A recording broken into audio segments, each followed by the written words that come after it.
Zastanówcie się, co mówicie.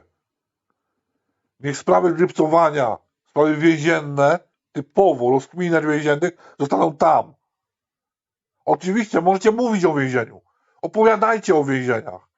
Że jest źle, że jest do dupy, że są takie warunki, że połowa więźniów są analfabeci i debile, bo tak jest. Mówcie to wszystko. Ale mówcie też tylko i wyłącznie to, co możecie powiedzieć. Nie mówcie za dużo. Bo są rzeczy, o których nie powinno się rozmawiać. A tym bardziej nie powinno się ich pokazywać młodym ludziom.